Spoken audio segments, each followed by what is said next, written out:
Hi, I wanted to talk about a concept that's become very near and dear to me as I do my studio practice.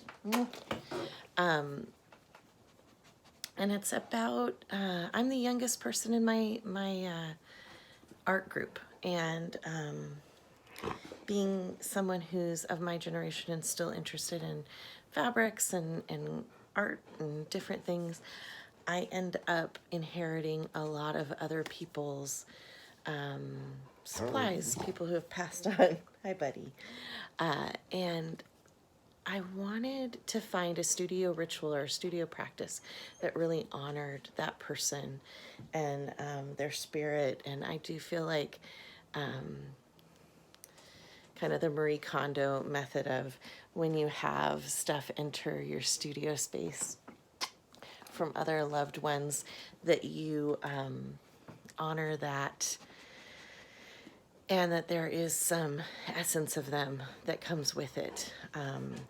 And just recently I've borrowed or inherited a new machine, and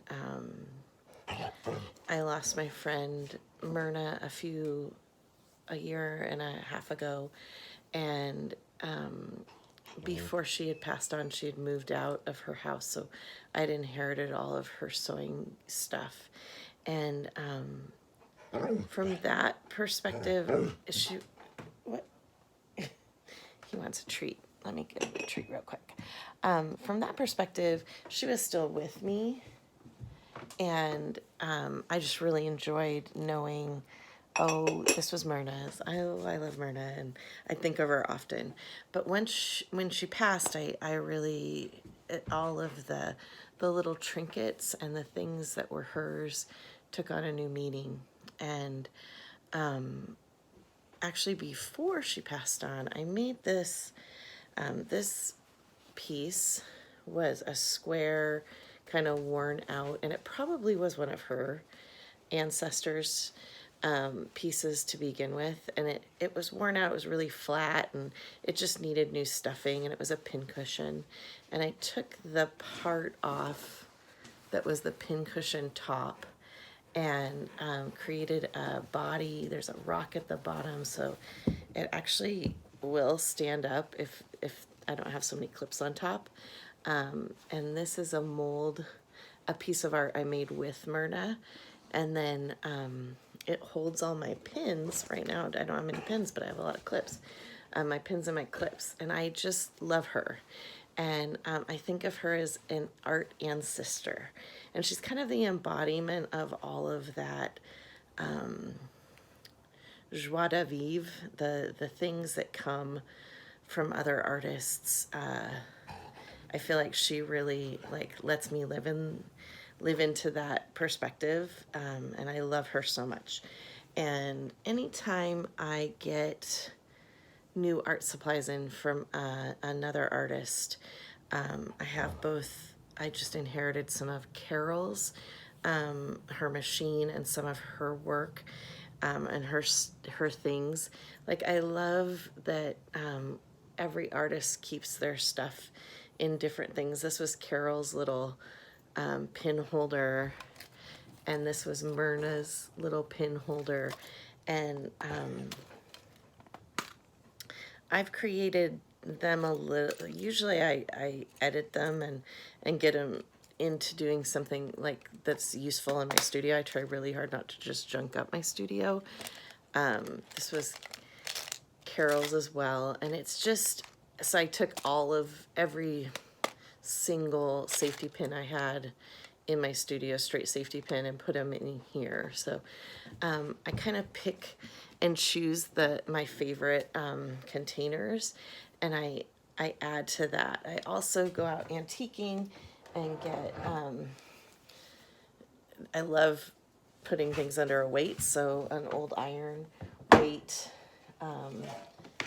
This tin came from an antique store, and it holds a whole bunch of mixed buttons in it.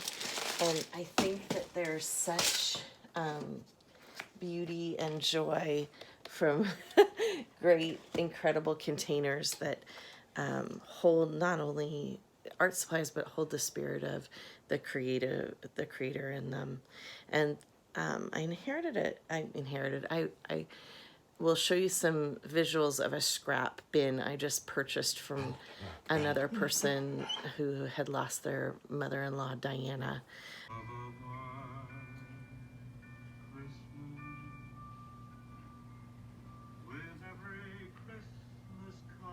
Who was an incredible sewist. Man, she had so much supply, more than I could ever use in a lifetime.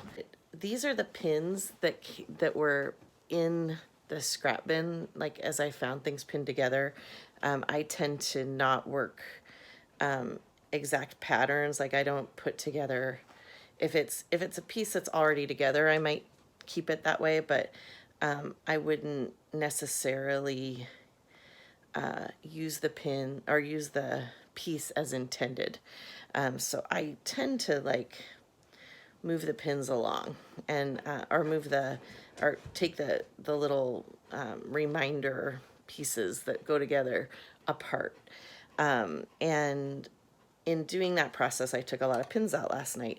So I have all these pins I need to rehome. And I like to start with them in her, and I like to really think about who that creator was. Like, she was obviously very organized and very put together with how I found many probably little sandwich bags filled with just leftover fabrics from all the quilts she had made. And as taking those apart were like, it was bittersweet, but it was also for my studio practice really important to take those apart. You can't keep everything exactly how they left it and actually have a working studio, but you can put scrap bins together. And I think because her scrap bin was so voluminous, it was an entire big thing. And my scrap bin's a basket that's pretty small, but I work in scrap a lot, so I kind of turn over my scraps all the time.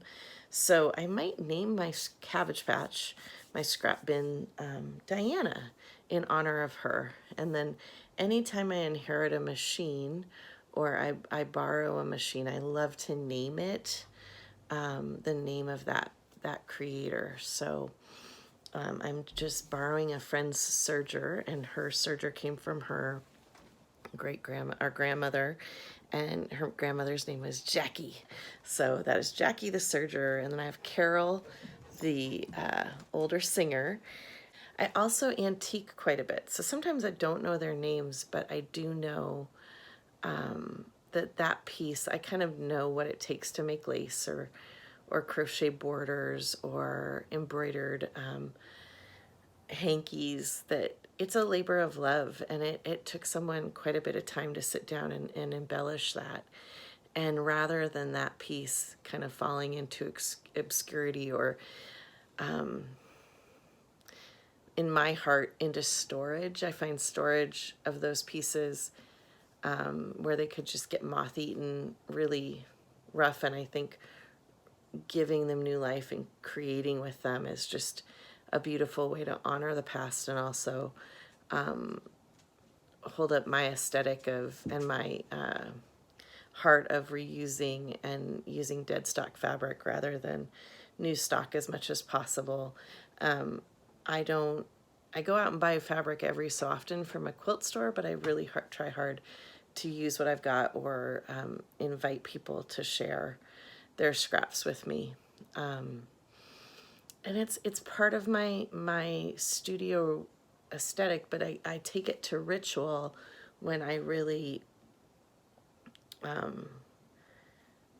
integrate these pieces and this fabric into my stash, or into I reset up a place for it. I really think about that person, and I try to honor their contribution, not only to my work, but also to the great creative work of this world. And I think there is some joy and some zhuzh that comes from that. So I hope you can take that practice.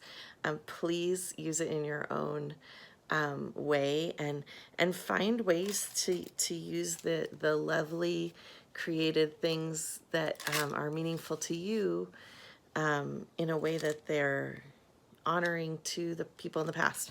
Even this is a button bin that Carol had, that I don't know why I love it.